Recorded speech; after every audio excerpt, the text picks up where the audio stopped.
Bonjour à tous.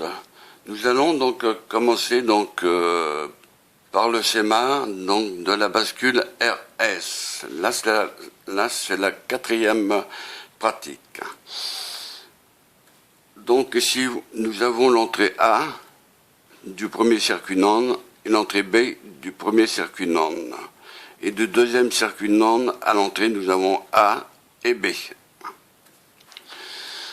Donc tel que les interrupteurs sont positionnés, donc par exemple SW0 sur 1, ici nous avons en sortie, puisque en condition initiale, il faut que LO soit allumé, donc en sortie nous avons 1, et nous arrivons 1 à l'entrée du deuxième circuit NAND.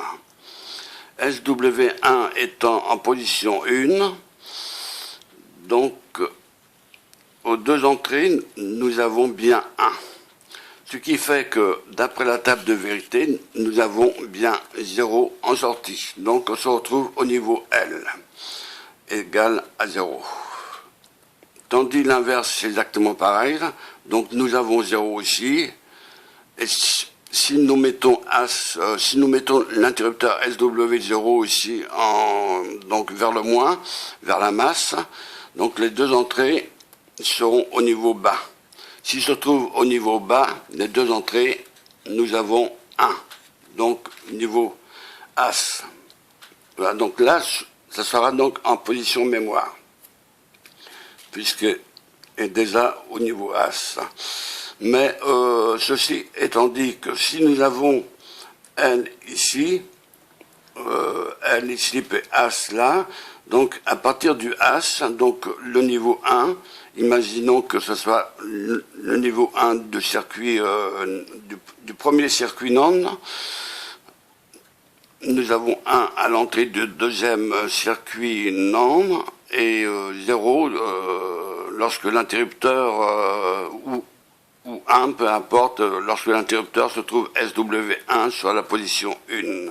Nous avons bien donc 1 à l'entrée et nous avons bien en sortie du circuit NAND 0, donc au niveau L, et vice versa. Donc il ne faut pas que les deux sorties soient au niveau As, hein, je vous le ferai montrer après, hein, donc je vous le dirai après. Au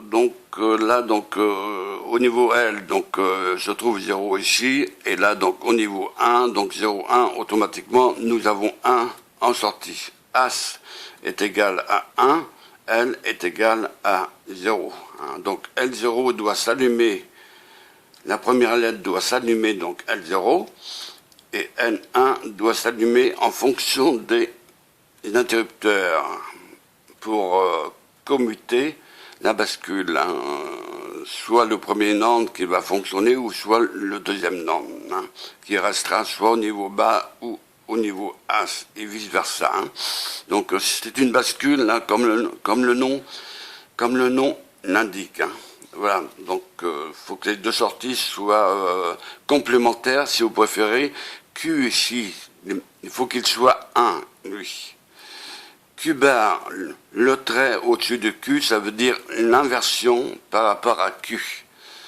En d'autres termes, ça veut dire que si nous avons As à Q, nous avons donc automatiquement L en sortie du deuxième circuit NAND, puisque nous avons un trait au-dessus de la lettre Q. Donc Q bar. Q bar est égal à 0. Nous avons donc Q bar étoile.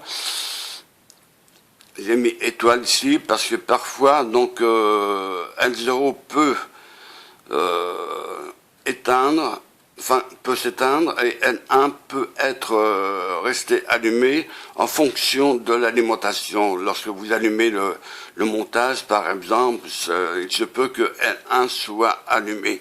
Alors, dans ce cas-là, faut initialiser le circuit pour que L0 soit au niveau As et N1 soit au niveau L. Maintenant, nous allons passer à la pratique directement, vous allez mieux comprendre. Donc, nous avons câblé le circuit intégré, donc le 74C00, hein, donc c'est un circuit NAND comme vous l'avez vu. Et nous avons L0 et N1 ici, hein, qui va commander donc ces deux LED là. Donc je vais accabler bien sûr donc le circuit intégré. Hein. Donc j'allume, voilà, le disait là. Et là donc c'est L0 qui est allumé en premier lieu. Et dans un sens tant mieux. Voilà. Donc j'éteins, donc j'allume pour voir, j'éteins, j'allume, donc L0 reste allumé. Parfois, ça peut être la LED N1. Voilà. Donc là, il faudra donc initialiser L0 pour qu'elle soit allumée. Voilà. Donc, les deux interrupteurs, je travaille avec les deux interrupteurs. Il faut que les deux interrupteurs soient en position 1.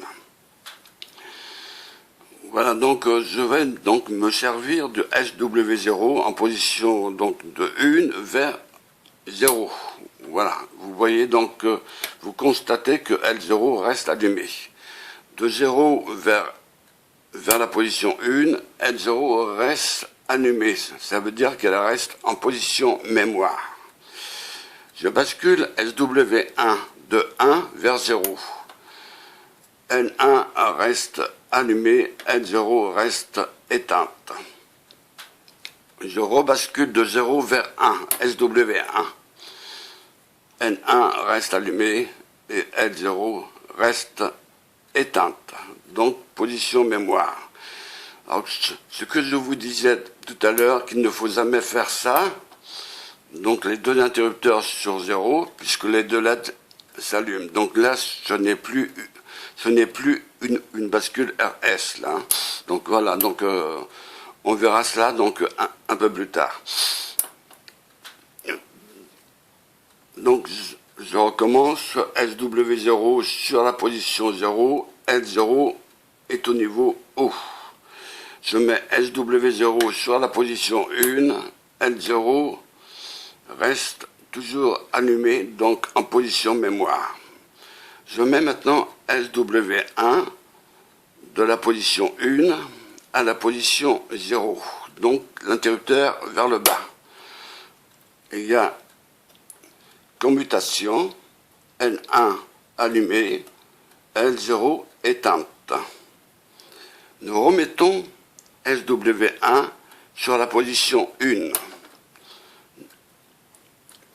Nous constatons que N1 reste allumé et LO est éteinte. Maintenant, avec SW0, on met de la position 1 vers la position 0 et on constate que L0 est allumé cette fois-ci. Je remets SW0 en position 1, L0 reste allumé, donc elle se trouve en position mémoire, la bascule. Et vice versa, donc avec le SW1, donc de la position 1 vers la position 0, N1 s'allume et L0 s'allume. L0 est éteinte. Voilà, donc même si je reviens donc en position 1, SW1 en position 1, L1 reste allumé et L0 reste éteinte. Voilà, donc, et pour l'autre interrupteur, c'est exactement le même système. Donc, on peut faire bien sûr ça donc, avec l'oscillateur. Donc, mais ça, on verra après. Voilà. Alors, ce qu'il ne faut pas faire, donc, mettre les deux interrupteurs en position 0. Hein, parce que ça ne se fait pas, parce que, enfin, donc, il y a une condition à cela, puisque les deux entrées, donc, enfin, toutes les deux même, sont au niveau 1. Vous voyez, donc là, donc j'ai mis donc, les deux interrupteurs sur la position 1. J'éteins mon dieselap, N1 s'éteint. J'allume le dieselap, et vous voyez, c'est L0 qui passe, qu'elle s'allume. Voilà. Donc, la condition. Donc, le SW0, donc de 0 à 1, donc elle reste, donc la LED L0 reste allumée, et l'autre de 1 donc SW1 de la position 1 à la position 0, la LED N1 reste allumée. Et en mettant SW1 sur la position 1, la LED L1 reste allumée. Et ainsi de suite, L0 reste allumé vu que j'ai déplacé donc l'interrupteur SW0 vers le bas. Hein, donc c'est-à-dire de la position 1 vers la position 0. Et vice-versa. Et vice-versa pour le SW1 de la position 1 vers la position 0. La LED L1 reste allumée et la LED L0 reste éteinte. En position mémoire toujours.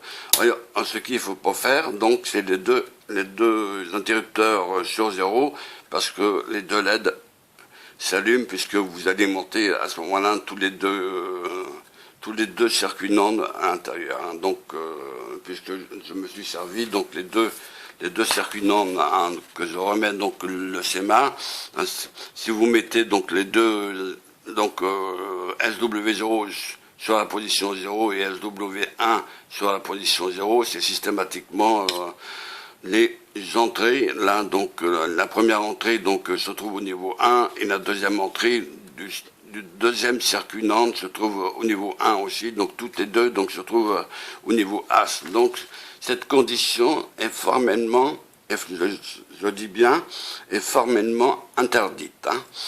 Donc, en électronique, ça ne fonctionne pas comme ça. Voilà, donc, il faut qu'il y ait un des deux interrupteurs soit en position 1. Voilà. Donc, je répète, donc ici, donc, vous voyez, donc là, il reste en position mémoire.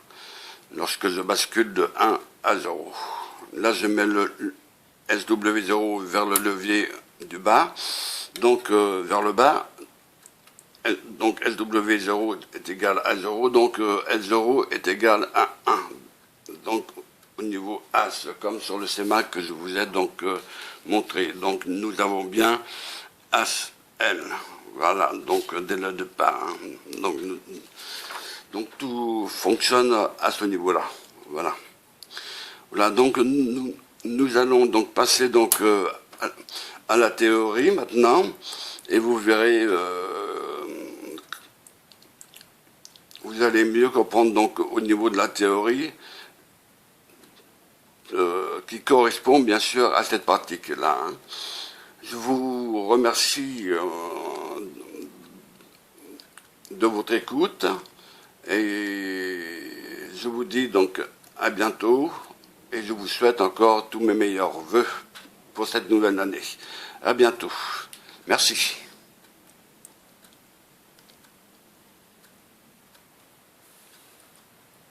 Examen d'une bascule reset 7 RS réalisé avec 2N AND.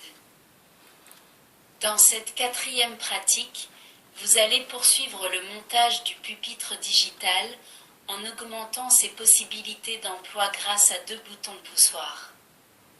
Ces derniers permettront de générer des impulsions de tension nécessaires à de nouvelles expériences.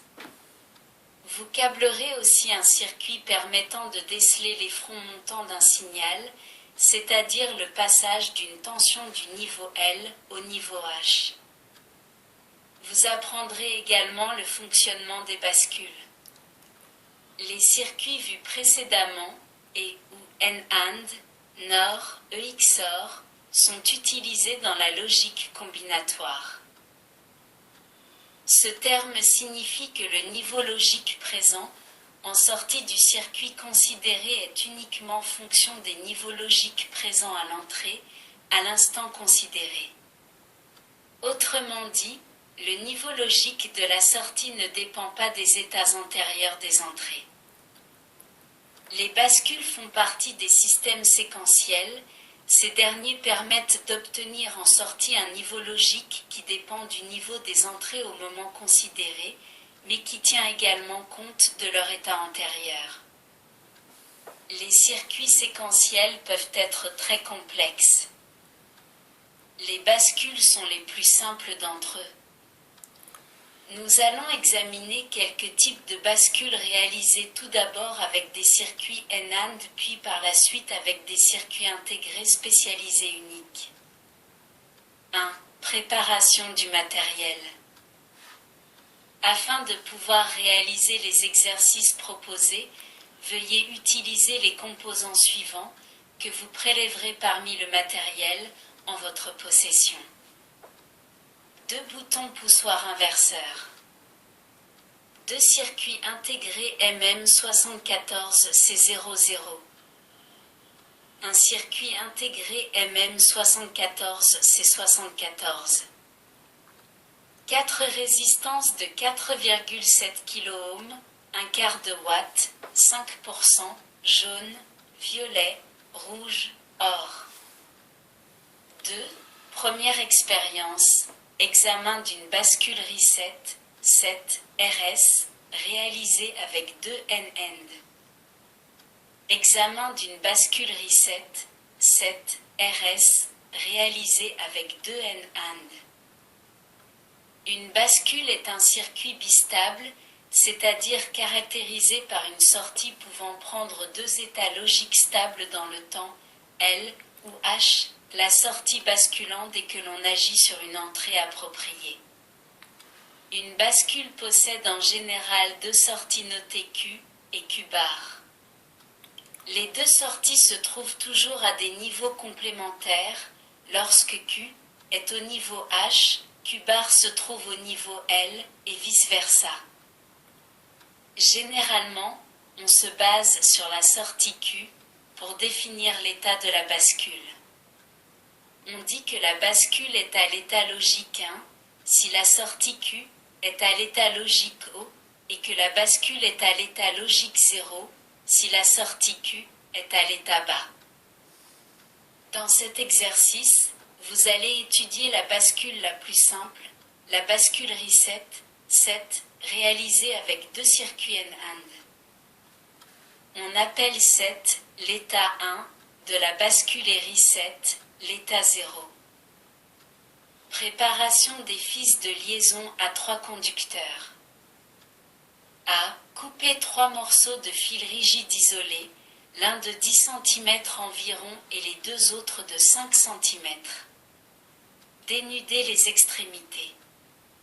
Relier les 3 fils entre eux à une extrémité en les torsadant, puis en effectuant une soudure comme représenté figure 1. B. Procéder comme ci-dessus. Préparer 2 autres fils de liaison à 3 conducteurs. Vous pouvez maintenant commencer l'exercice. C. Enlever toutes les liaisons relatives à la dernière expérience. D. Enlever du support ICX le circuit intégré utilisé précédemment et remplacez-le par le circuit intégré MM74C00. En vous référant à la figure 2A, effectuez les liaisons suivantes. E. À l'aide de 2 morceaux de fil de 5 cm, reliez la broche 1 du circuit intégré, entrée du premier NAND, à l'interrupteur SW0, et la broche 5, entrée du deuxième NAND, à l'interrupteur SW1. F. Au moyen du fil triple préparé précédemment, reliez la broche 3, sortie du premier NAND, et la broche 4, entrée du deuxième NAND, à la LED L0. G. Avec le second fil triple que vous avez préparé, reliez la broche 2, entrée du premier NAND, et la broche 6, sortie du deuxième NAND, à la LED L1. H. Mettez les 2 interrupteurs SW0 et SW1 sur la position 1. Avec les liaisons effectuées, vous avez réalisé le circuit illustré figure 2B. Comme vous pouvez l'observer, le circuit possède 2 entrées et 2 sorties. Une entrée est désignée par le symbole S bar et l'autre par le symbole R bar.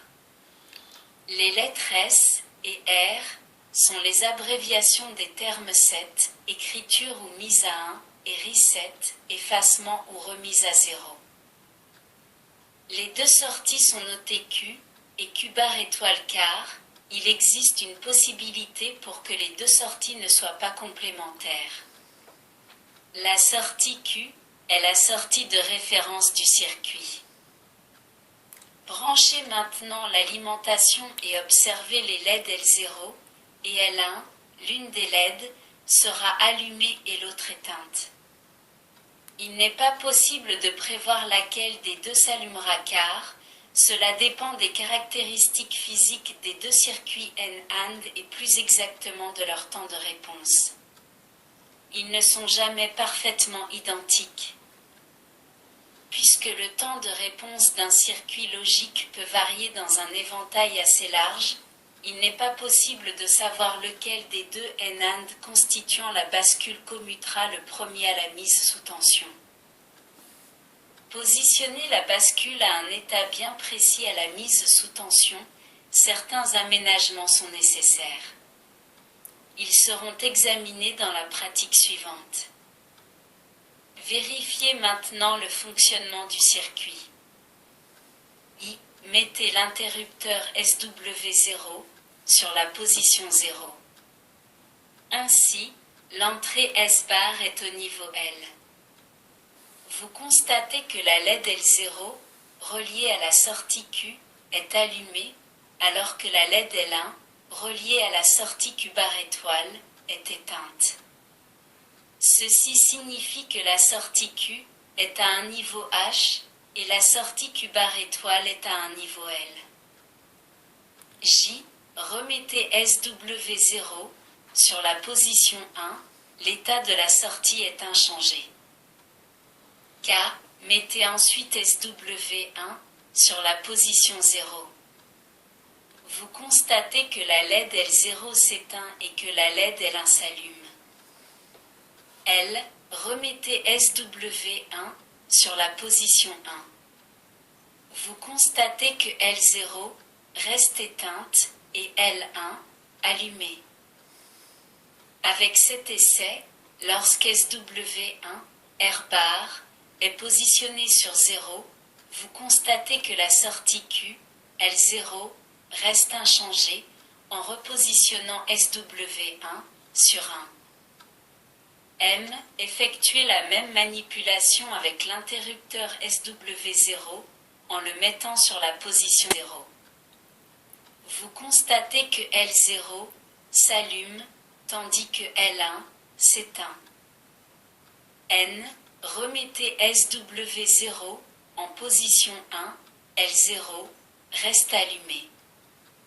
Quand SW0 est positionné sur 0, la LED L0 s'allume et reste allumée lorsque SW0 est repositionné sur 1. Lorsque SW1 est positionné sur 0, la LED L0 s'éteint et reste éteinte quand SW1 est positionné sur 1. Ne pas positionner pour l'instant les deux interrupteurs simultanément sur 0.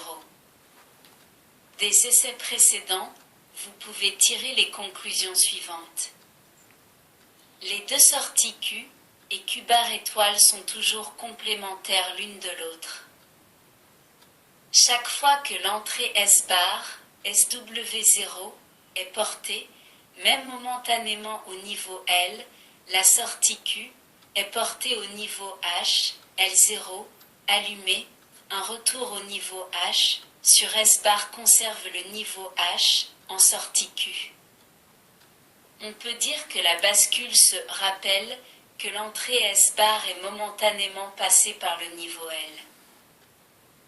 Chaque fois que l'entrée R bar, SW1, est portée, même momentanément au niveau L, la sortie Q est portée au niveau L, L0, éteinte, le retour du niveau H, sur R bar n'a pas d'influence sur Q, qui reste au niveau L. On peut dire que la bascule se rappelle que l'entrée R bar est momentanément allée au niveau L. En définitive, la bascule se rappelle laquelle des deux entrées a été portée la dernière au niveau L. Celle-ci reste à l'état correspondant indéfiniment jusqu'à ce que l'autre entrée soit portée au niveau L. Une entrée est dite active lorsqu'elle détermine un basculement de l'état des deux sorties.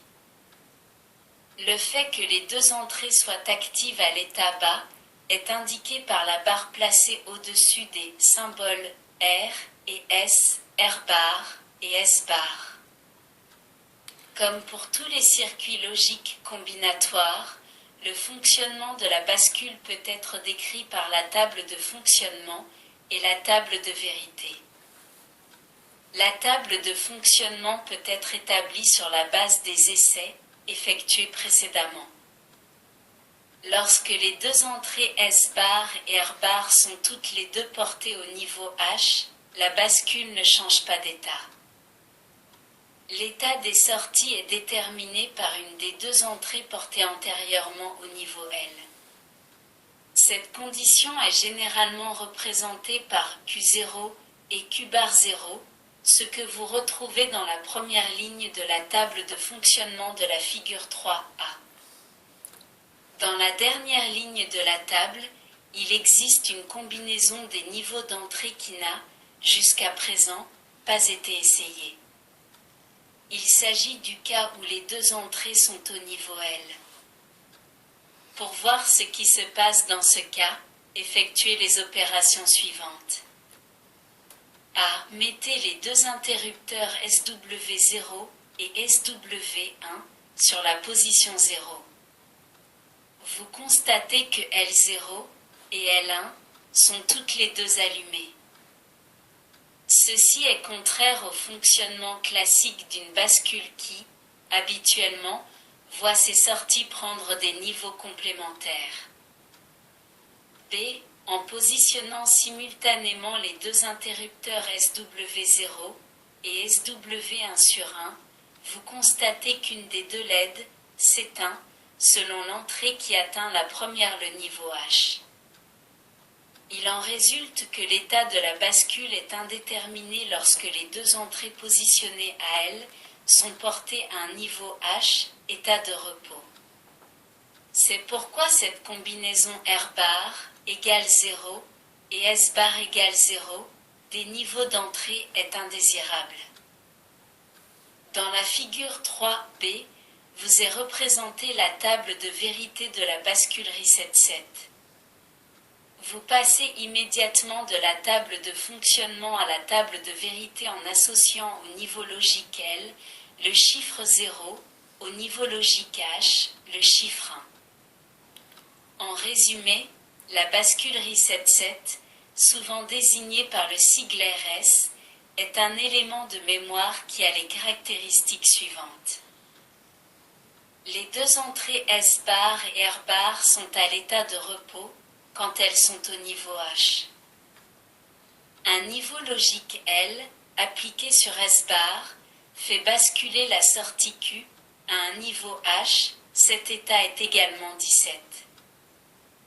Un niveau logique L, appliqué sur R bar, fait basculer la sortie Q à un niveau L, cet état est également 17.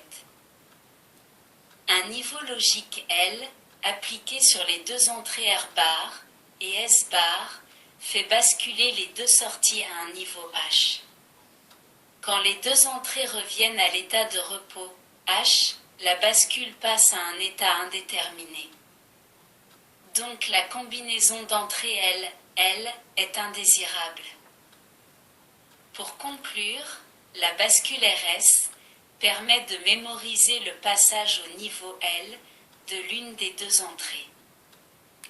Les emplois de ce circuit sont multiples, comme vous pouvez vous en rendre compte en poursuivant les manipulations.